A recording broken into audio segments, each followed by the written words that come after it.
ሰላም ጤና ይስጥልኝ ክቡራትና ክቡራን አዲስ ምንጭ ቤተሰቦች እንዴት ውላችኋል? እንዴት አምሽታችኋል? በያላችሁበት የከበረ ሰላምታችን ይድረሳችሁ። ዕለቱ ሚያዝያ 24 ቀን 2017 ነው። የዕለቱን አበይት ዋና ዋና ጉዳዮችና አሁን የደረሱን ሰበር መረጃዎች ደግሞ ቀጥሎ አጠር አድርጌ አቀርብላችኋለሁኝ። ክቡራትና ክቡራን እናንተ ደግሞ እንደተለመደው ላይክ እና ሼር በማድረግ ይህ መረጃ ለብዙዎች እንዲደርስ እንድታደርጉ በታላቅ አክብሮት ነው የምጠይቀው። እንዲሁም አዲስ ምንጭ እንግዲህ ተደራሽነቷን ሰፋ ለማድረግ አንዳንድ ነገሮችን ጥረት እያደረግን ነው ያለነው።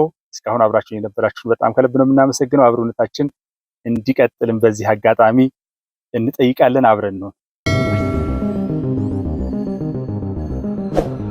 ክቡራትና ክቡራን እንግዲህ ላይክ እና ሼር አድርጋችሁ ስለተመለሳችሁ በጣም ከልብ ነው የምናመሰግነው። እንግዲህ ከሰበር መረጃዎቻችን መጀመር ነው የምፈልገው ወደ ምዕራብ ሸዋ ግንደበረት ወረዳ በመሄድ አንድ መረጃ እናጋራችኋለን። እንግዲህ በዚህ በምስሉ ላይ የምትመለከቷቸው ሁለት የኦነግ ሸኔ አባላት የነበሩ ናቸው። በዛሬው ዕለት የሰላሙ መንገድ ነው የሚሻለው፣ እስካሁን የተከተልነው መንገድ ህዝቡንም ጎድቶታል፣ እንከሳለን በሚል የገቡት በቀለ አንጋሳና ሌሊሳ ተስፋ የሚባሉ ናቸው። ወደ ሁለተኛው ስንመለስ ደግሞ እንደዚሁ በጣም የሚታወቁ ሁለት ሰዎች እጃቸውን ለሰላም ሰጥተዋል ማለት ነው። አሁንም ከዚሁ ራሱን የኦሮሞ ነጻነት ሰራዊት ብሎ ከሚጠራው ቡድን ማለት ነው። ጃል ጉሬና ጃል እንጂፈኑ ይባላሉ። እነዚህም ይታወቃሉ እንግዲህ በነበረው እንቅስቃሴ፣ በጥፋቱ፣ በውድመቱ፣ በብዙ ነገርና ሌሎችም እንዲገቡ ጥሪ አድርገዋል። ይህ እንግዲህ ከኦሮሚያ ክልል በጣም በርካታ በውስጥ ከደረሱ መረጃዎች የተወሰኑትን እንደው ቀንጨብ አድርገን እናጋራችሁ ከሚል ነው። ከጀግና ሀገር መከላከያ ሰራዊት የደረሰን ያገኘነው ከማህበራዊ ትስስር ገጹ ላይ ማለት ነው። እሱ ደግሞ እንደው ቀጥሎ ባለው መልኩ እናቀርብላችሁ ነው። እንግዲህ በጽንፈኛውና በሽብር ቡድኑ ሸኔ ላይ እርምጃ ተወሰደ ነው የሚለው የጀግና ሀገር መከላከያ ሰራዊት የማህበራዊ ትስስር ገጽ ላይ ያገኘነው መረጃ። በደቡብ ጎንደር ዞን የተሰማራው ክፍለ ጦር በጽንፈኛው ቡድን ላይ እርምጃ በመውሰድ ጽንፈኛውና አመራሩን ደምስሷል፣ መሳሪያም ማርኳል ይላል።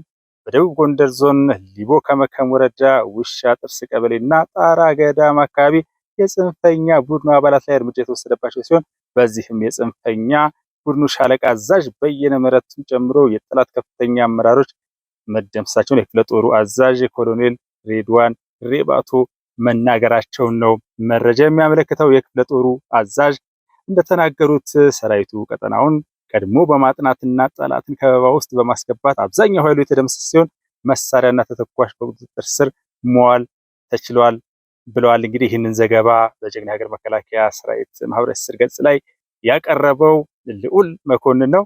እንግዲህ ከዚሁ ጋር በተያያዘ ደግሞ ሁለተኛው መረጃ በተመሳሳይ ሁኔታ የስድስተኛ እዝ ጋሻ ክፍለ ጦር፣ ይህ ክፍለ ጦር በነገራችን ላይ በጣም ጽንፈኛውን እንዲሁም ደግሞ የሸኔን ቡድን በመታገል በደንብ ዝናን ያተረፈ ቡድን ነው። በዚህ አጋጣሚ በሰሜን ሸዋ ዞን በሂደቡ አቦቴና ወረዳ ውስጥ ማለት ነው በቀርቀር ወይም ደግሞ ቁርቁራ የምትባለዋ ለማለት ይመስለኛል እና በሻሚ ቀበሌዎች ላይ በመሰማራት የዘረፋ ተግባር እያከናወነ በሚገኘው አሸባሪ የሸኔ ቡድን ላይ እየወሰደ የሚገኘው እርምጃ ተጠናክሮ ቀጥሏል ሲሉ የጋሻ ክፍለ ጦር አዛዥ ሌተናል ኮሎኔል ጌትነት ተድላ ገልጸዋል። ክፍለ ጦር የሰጠውን ተልዕኮ በብቃት እየተወጣ እንደሚገኝ ጠቅሰው የማህበረሰቡን ሀብትና ንብረት የመዝረፍ ስራ ላይ ተሰማርቶ በሚገኘው አሸባሪ ቡድን ላይ በወሰደው ጠንካራ እርምጃ በርካታ ኃይል ሲደመሰስ ሸኔን በማረክ ስናይፐር፣ ክላሽ እና ተተኳሾችን በቁጥጥር ስር ማዋሉን የክፍለ ጦሩ አዛዥ ተናግረዋል። ይህን ዘገባ ደግሞ በጀግና ሀገር መከላከያ ሰራዊት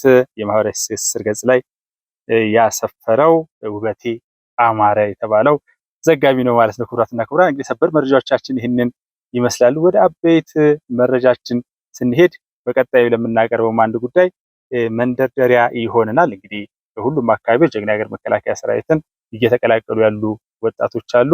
ቀጥሎ የምናነሳው የአማራ ክልል ርዕሰ መስተዳድር ከኢትዮጵያ ዜና አገልግሎት ጋር ያደረጉትን ቆይታ በተለይ ከሰላሙ ጋር በመሆኑ አማራ ክልል በጣም በርካታ ስፍር የሌላቸው ወጣቶች እየተቀላቀሉ ነው የሚገኙት ጀግናው የሀገር መከላከያ ሰራዊትን ማለት ነው። ይህ በምስሉ ላይ የምትመለከቱት የጎንደር ከተማ ወጣቶች በፈቃደኝነት የሀገር መከላከያ ሰራዊትን እየተቀላቀሉ መሆኑን የሚያሳይ ነው። ምናልባት የአማራ ኮሚኒኬሽን ላይ ገብታችሁ ብትመለከቱ ሰሞኑን በጣም ከፍተኛ ቁጥር ያለው የወጣት ኃይል ጀግኖች አባቶቻችን በደምና ባጥንታቸው የገነቧትን ኢትዮጵያን የማስቀጠል ትልቅ ኃላፊነት ስላለብን መከላከያን ተቀላቅለን የሀገራችንን ዳር ድንበር ለማስጠበቅ ወስነናል የሚሉ ወጣቶች በጣም በስፋት እየተቀላቀሉ ነው ያሉት። እንግዲህ ወጣቶቹ የሀገር መከላከያ ሰራዊትን በመቀላቀላቸው ክብር እንደሚሰማቸው ነው የገለጹት። ተገቢውን ስልጠና ከወሰዱ በኋላ ህዝባቸውን በታማኝነት ሀገራቸውን ደግሞ ሉዓላዊ ክብሯን እንደሚጠብቁ ተናግረዋል። እንደዚህ አይነት በጣም በርካታ በሁሉም አካባቢዎች ማለት ነው። ይህችን እንደ ተምሳሌትነት ነው ቀጥሎ ቀደም ሲል የነበረውን ያጋራኋችሁ ማለት ነው። ክቡራትና ክቡራን እንግዲህ የዛሬው አበይት ርዕሰ ጉዳይ አጠር አድርጌ የማቀርብላችሁ ማለት ነው የአማራ ክልል ርዕሰ መስተዳድር የሆኑት ክቡር አቶ አረጋ ከበደ ከኢዜአ ጋር ያደረጉት ቆይታ ነው፣ ከሰላሙ ጋር በተያያዘ ማለት ነው። እንግዲህ ይሄ ጉዳይ ወደኋላ የተወሰኑ ዓመታትንም የሚወስድ ነው። ከየት ተነስቶ ይደረሰ የሚለውን ማሳያ ነው። ቀደም ሲል ባየነው መረጃ ላይ መከላከያን ወጣቶች በዚህ ደረጃ ሲቀላቀሉ ማየት ያስደስታል። ነገር ግን የዛሬ 1 ዓመት የዛሬ 2 ዓመት የነበረ ሁኔታ ምን ይመስል ነበር ሲባል በጣም የተለየ ነው የሚሆነው። እንደሚታወቀው ሁላ ክልሉ ከጦርነት ወደ ጦርነት እንዲሄድ ነው የተፈረደበት ማለት ነው። የመጀመሪያው ህወሓት በቆሰቆሰው ጦርነት በተለይ የአማራና የአፋር ክልሎች ከቀረቤታቸውም አኳያ ዋናው እሳት ለብልቧቸው እንደነበር ይታወቃል። የኢትዮጵያ ህዝብ በጋራ ቆሞ ያንን አደገኛ የሆነ የሀገር ህልውናን ሀገር መፍረስን ሊያስከትል የሚችል ሁኔታ ቀልብሶታል። ነገር ግን በህልውና ዘመቻ ወቅት እንደሚታወቀው በቁጥር እንኳን እንጥቀስ ከተባለ ትምህርት ቤቶች 4000 ትምህርት ቤቶች ናቸው ደግሞ እንደዚህ ያለን የጤና ኬላዎችን በመንገድ ላይ ያለውን እንዲሁም ደግሞ ሞራል ላይ ድረስ በጣም ብዙ ነገር ተቆጥሮ አያልቅም። በመጨረሻ ሁኔታ ሄዶ በሰላም ስምምነት ነው የተቋጨው። ወደ ፕሪቶሪያ ተሄዶ ማለት ነው። ወደ ፕሪቶሪያ መሄዱ በዋነኛነት ከምንም በላይ በቅልጽምና የሚሉት በጉልበታችን በኃይላችን ነፃነታችንን እናረጋግጣለን የሚለው ነገር ሳይሆን በስምምነት በመነጋገር ብቻ መሆኑን ያረጋገጠ መሆኑ በጣም ትልቁ ስኬት ነው። ከዛ በተጨማሪ ጥይት ያለመተኮሱ በትግራይ ሰማይ ስር በኢትዮጵያ ሰማይ ስር እንዲሁም ህወሓት በተንቀሳቀሰባቸው አካባቢዎች የነበረውን ቀውስ ያቆመ ነገር ነውና ከዚህ በኋላ በቀጣዩ ዙር ላይ ያንን ውስጠት የሚደግም በሚመስል ሁኔታ ብዙ መነሻዎች ቢኖሩትም መነሻዎቹን አስመልክቶ እንግዲህ ክቡር አቶ አረጋ ከበደ የሚያነሷቸው ነገሮች አሉ። መነሻው ምንድን ነው የሚለውን አቶ አረጋ ከበደ ያነሳሉ። ይህም ብቻ ሳይሆን ደግሞ የአባባሽ የሆኑ ነገሮች ምንድን ናቸው፣ አሁን ያለ ተጨባጭ ሁኔታስ ምን ይመስላል የሚሉትና የመሳሰሉትን አንስተዋልና እስኪ እሱን እንከታተል። ጥሩ አድርገው ነው የገለጹት። ያለውን ነገር አጠር ባለ ቆይታ ነው። እኛ በእርግጥ ዋና ሀሳብ ጉዳዮችን ነው እዚህ ላይ ያመጣን። እስኪ አብረን እንከታተል። ታላቅ የምስራች! የትንሣኤ በዓል ምክንያት በማድረግ ከዲኤምሲ ሪል ስቴት ታላቅ ቅናሽ ተዘጋጅቷል። በካሬ 97000 ብር ሲሸጥ የነበረው ወደ 78000 ብር ለተወሰኑ ደንበኞች መቀነሳችንን ስንገልጽ በታላቅ ደስታ ነው። ባለ 1 መኝታ ከ430000 ብር ጀምሮ፣ ባለ 2 መኝታ ከ620000 ብር ጀምሮ፣ ባለ 3 መኝታ ከ750000 ብር ጀምሮ ከ60% የረጅም ጊዜ የባንክ አማራጭ ጋር ማለትም 40% በ2 ዓመት ከ6 ወር ከፍለው ቤቶን የሚረከቡበት። አስተውሉ፣ እኛ ጋር ሲገዙ ቤት ብቻ አይደለም የምንሸጠው፣ የተንጣለለ የመኖሪያ መንደርም ነው። ለልጆ እንዲሁም ለአዋቂ ሁሉንም የሚያገኙበት ግቢ፣ የመዋኛ ገንዳ፣ የልጆች መጫወቻ ሜዳ፣ ላይብረሪ፣ የገበያ ማዕከል፣ ሜዳ ቴኒስ፣ ባይኬሪያ፣ ይህን ሁሉ በአንድ ቦታ የሚያገኙበት ዲኤምሲ ሪል ስቴት። ለበለጠ መረጃ በ0982 172727 እንዲሁም በ0939 9696 65 ላይ ይደውሉልን። በኢትዮጵያዊነቱ ከቦታ ቦታ ተንቀሳቅሶ መስራት የሚችል የሚፈልግ ህዝብ ነው። ነገር ግን ባለፉት ዘመናት የተለያዩ አካባቢያዊና የሀገራዊ ጥያቄዎችን በማንሳት የአማራ ክልል ህዝብ ወዳልሆነ አቅጣጫ እንዲሄድ የተደረገበት ሁኔታ ነው ያለ። ይህ ምንድነው? እንደማናቸውም የኢትዮጵያ ህዝብ በኢትዮጵያ ውስጥ ሊመለሱለት የሚፈልጉት ጥያቄዎች አሉት። ለምሳሌ የትርክት የተዛባ ትርክት እርማት ጉዳይ፣ የህገ መንግስት ይሻሻልን ጉዳይ፣ የኢኮኖሚ ፍትሃዊ ተጠቃሚነት ጉዳይ፣ በአጠቃላይ የወሰንና የማንነት ጥያቄዎች ጉዳይ ያሉት ህዝብ ነው። ከሞላ ጎደል እነዚህ ጥያቄዎች የአማራ ክልል ህዝብ ጥያቄዎችን እንጂ አልፎ አልፎ በኢትዮጵያ ደረጃ የሚነሱ ጥያቄዎች ናቸው። ነገር ግን እነዚህ ጥያቄዎች የሚፈቱበት አግባብ ህጋዊና ሰላማዊ በሆነ መንገድ በድርድርና በውይይት ከኢትዮጵያ ህዝብ ጋር ከኢትዮጵያ ክልል ህዝቦችና መሪዎች ጋር በውይይትና በድርድር ተግባብቶትና ተማምነው እጅግ በጣም ህጋዊና ሰላማዊ በሆነ መንገድ መፈታት የሚችሉ ችግሮች ናቸው። ችግሮቹ ሰላማዊና ህጋዊ በሆነ መንገድ መፈታት የሚችሉ ሆነው ሳለ የተደራጁ ኃይሎች አማራ ክልል በከፍተኛ ደረጃ የተበደለ ህዝብ እንደሆነ አድርገው በከፍተኛ ደረጃ ትርክት፣ የተዛባ ትርክት በክልሉ ውስጥ ናሬት ተዘራ። አንደኛው ምክንያት ይሄ ነው። ሁለተኛው በክልሉ ውስጥ ይሄ በሚቀነቀንበት ጊዜ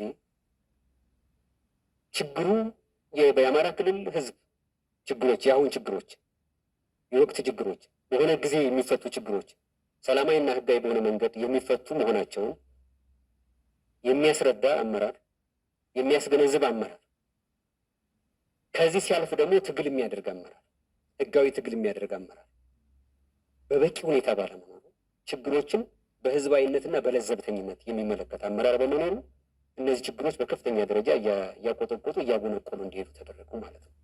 ህዝበኛ አመራር በምንልበት ጊዜ ችግሮቹን እያየ እየተመለከተ በወቅቱ ከማረም ይልቅ ርካሽ ተወዳጅነትን ለማግኘት፣ ተራ ተወዳጅነትን ለማግኘት፣ ተራ ቅቡልነትን ለማግኘት የችግሮቹን ባህሪ፣ ችግሮቹን የሚያስከትሉትን ጉዳት እና ጉዳቱን ለመቀነስ መከተል ባለበት ስልት ላይ ግራ የተጋባ አመራር መኖር ነው። ስለዚህ እንደ ሁለተኛ ምክንያት የምንወስደው በክልሉ ውስጥ የነበረው ለዘብተኛና ህዝበኛ አመራር ነው። የሚታገሉ አመራሮች ቢኖሩ የነበሩ ቢሆንም ማለት ነው። ነገር ግን በአጠቃላይ ውጤቱ አውዱ ይህን የሚገልጽ ስለነበር ወደ ግጭት እንዲቀየር ሆኗል ማለት ነው። እንግዲህ በዋነኛነት እነዚህ ናቸው ምክንያቶች። ሌሎች ተጨማሪ ምክንያቶች አሉ። ይህን የሚያቀጣጥሉ ሚዲያዎች፣ የዲያስፖራ እንቅስቃሴዎች መኖራቸው እንደ ሶስተኛና እንደ አራተኛ አስተዋጽኦ እንዳደረጉ ችግሮች አድርገን ልንወስዳቸው እንችላለን ማለት ነው። በአጠቃላይ ግን በአማራ ክልል ውስጥ የተከሰተው ችግር ወይም ደግሞ የተከሰተው ግጭት መንስኤ እነዚህ ናቸው። ይሄ ማለት ግን የአማራ ክልል እንዲፈታለት የሚፈልገው ችግር ሌጂቲሜት የሆነ ቅቡልነት ያለው ጥያቄ የለውም ማለት አይደለም። ነገር ግን 100% ችግሩን ለመፍታት የተሄደበት የአመፅና የግጭት ስልት አገራችንን በከፍተኛ ደረጃ የሚወድ በተለይ አማራ ክልልን የነበረውን ሀብት ጥሪት እንዲያወድም የሚያደርግ ወደ ኋላ እንዲመለከት የሚያደርግ እጅግ ዋራ ቀል የሆነ ስልት የትግል ስልት ነው ናቸው። አማራ ክልል ውስጥ ይሄ ግጭት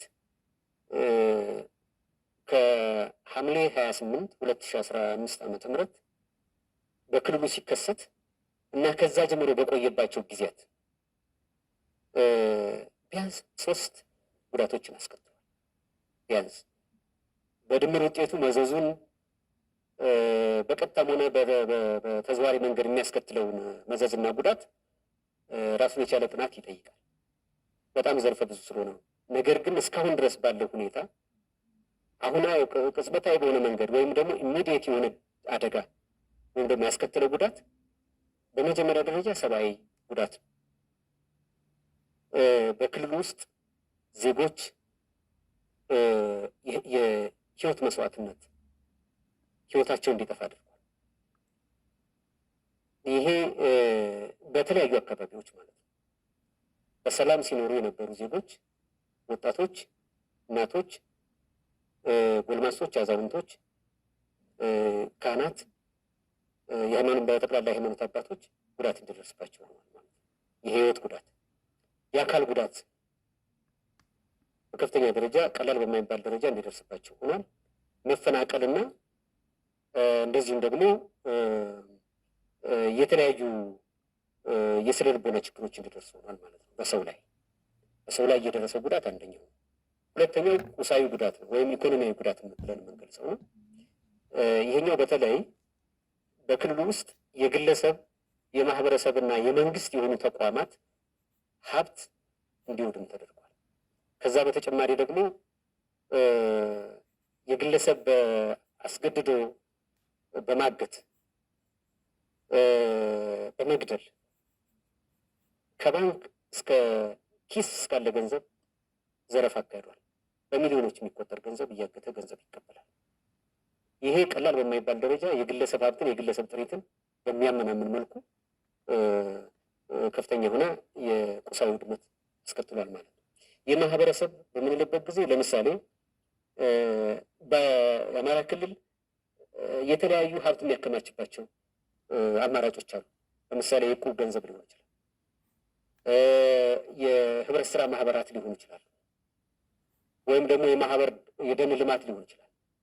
እነዚህን ሀብቶች በሙሉ ዘርፎ በአንድ በኩል በገንዘብ ደረጃ ያለውን ገንዘባቸውን በቀጥታ በመቀበል አስገድዶ እንዲፈርሙ ማድረግ፣ ከባንክ በማስወጣት ከቆጠቡበት ተቋም አስገድዶ እንዲያመጡ በማድረግ የማህበራት ደኖችን በግድ አስገድዶ በመሸጥ በህብረት ስራ ማህበራት ያጠረቀመውን ሰብል አስገድዶ በመሸጥ ከመንግስት የቀረበለትን ማዳበሪያ አስገድዶ በመሸጥ የማህበረሰብን ሀብት በከፍተኛ ደረጃ የመዘበረበት ሁኔታ ነው ያለ። በተመሳሳይ የክልሉ ህዝብ ግብር ከፍሎ መዋጮ አዋጥቶ የገነባቸውን የመንግስት ተቋማት የወረዳ ጽሕፈት ቤት ሊሆን ይችላል፣ የማህበራዊ ተቋማት ሊሆን ይችላሉ፣ የኢኮኖሚ ተቋማት ሊሆን ይችላል፣ በዞን ደረጃ ያሉ ሊሆን ይችላሉ። ተቋማትን በከፍተኛ ደረጃ አውድሟል። ህዝባችን በአንዳንድ አካባቢዎች በቀላሉ አገልግሎት ሊያገኝባቸው የሚችሉ ተቋማት ፈርሰው እንደገና ተጨማሪ ወጪ አውጥቶ እንዲገነባ የተገደደበት ሁኔታ ፈጥሯል ማለት ነው። ስለዚህ አንዱ የከፍተኛ የሆነ ቁሳዊ ጉዳትን አስከትሏል ማለት ነው። ከዚህ በተጨማሪ በአጠቃላይ በክልሉ ውስጥ የሰውንና የቁስ እንቅስቃሴ የሸቀጥ እንቅስቃሴን ገድቧል። ሰዎች ከቦታ ቦታ ተዘዋውረው እንዳይበሉ እንዳይሰሩ፣ ሸቀጦች ከአምራቾች ወደ ገበያ ወደ መዳረሻ ገበያ፣ በሌላ መንገድ ደግሞ ከአቅራቢዎች ወደ ተመጋቢዎች ወይም ደግሞ የፍጆታ ዕቃ ለሚፈልጉት ዜጎች እንዳይደርሱ አድርጓል ማለት ነው። ይሄ በአንድ በኩል የገበያ ፍጥነትን በመግታት ተጨማሪ ቀረጥ ህገወጥ ቀረጥ በማስከፈል የዋጋ ንረት እንዲከሰት የአቅርቦት ችግር እንዲኖር ቀላል የማይባል እንቅፋት ፈጥሯል ማለት ነው። ስለዚህ ይሄ በጣም አደገኛ የኢኮኖሚ የቁስ የሰው እንቅስቃሴ ጉዳት አስከትሏል። በእርግጥ ህዝባችን በአሁኑ ሰዓት በተለይ የአማራ ክልል ህዝብ አንዳንዱ ከክልል ውጭ ያለው የክልሉ ተወላጅ ሊደናገር ይችላል። ቀናው ማለት ነው። ቀና የሆነው ለአማራ ክልል ህዝብ ቀናይ አመለካከት ያለው ህዝብ መደናገር ሊሆን ይችላል። አንዳንዶች ከግጭት የሚያተርፉትን ከክልሉ ውጭ ያሉ ዜጎችን አይደለም፣ ወይም ደግሞ ከግጭት ለማትረፍ የሚንቀሳቀሱ ዲያስፖራዎች አይደለም። ነገር ግን የአማራ ክልል ህዝብ ሰላሙ እንዲጠበቅበት፣ ኢኮኖሚው እንዲረጋገጥ፣ ማህበራዊ መረጋጋት እንዲኖር የሚፈልጉ ኃይሎች በውጭም ያሉ የሚቀሰቅሰውን ሁኔታ የሚቀሰቅሰውን ቅስቀሳ እንደ እውነት አድርገው የሚቆጥሯል። ግን አይደለም። በተጨባጭ የሚያደርገው የሚገርመው የሚናገረውን የሚቀሰቅስበትን መልሶ ከሱ በሚቃረን መንገድ በአማራ ክልል ውስጥ ይፈጽማል። ይህን ህዝባችን አሳምሮ ያውቃል፣ አውቋል።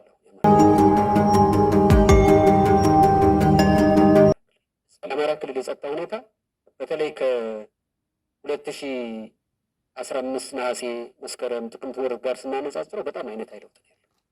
በአሁኑ ሰዓት ሁሉም ዞኖች በክልላችን ያሉ 166 ወረዳዎች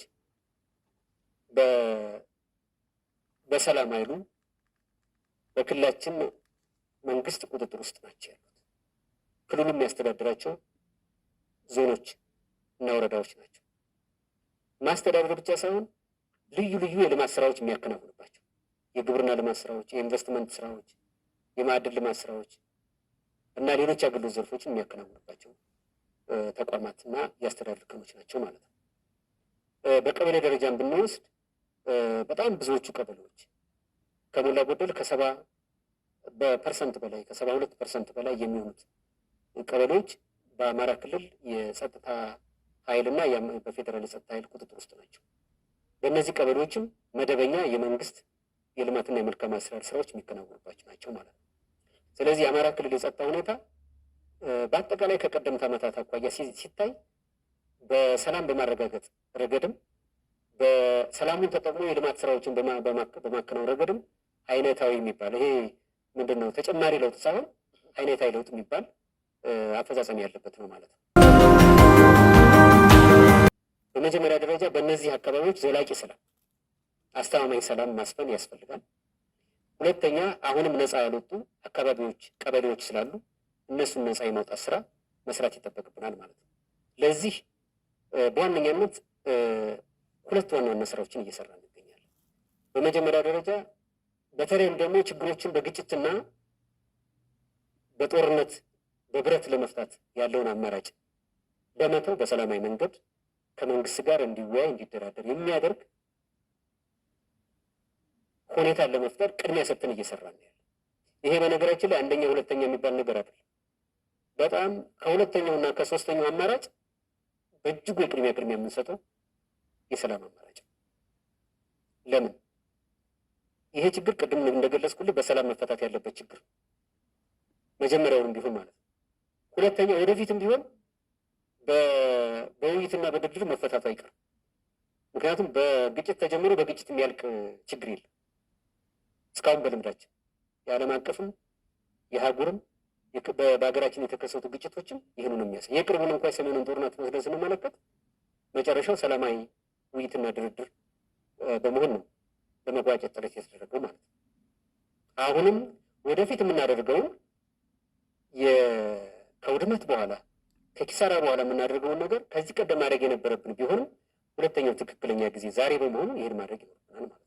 ሁለተኛው መንግስት ህግን የማስከበር ብቸኛ ስልጣን ባለቤት በመሆኑ ምክንያት ህግ የማስከበር ስራችንን እንቀጥላለን ማለት ነው። በዚህ ምክንያት አሁንም ይሄ ኃይል አደብ እንዲገዛ ማድረግ ያስፈልጋል ማለት ነው። በዚህ የክልሉ የጸጥታ ኃይል የፌዴራል የጸጥታ ኃይል ህግ የማስከበር ስራውን አጠናክሮ ይቀጥላል ማለት ነው።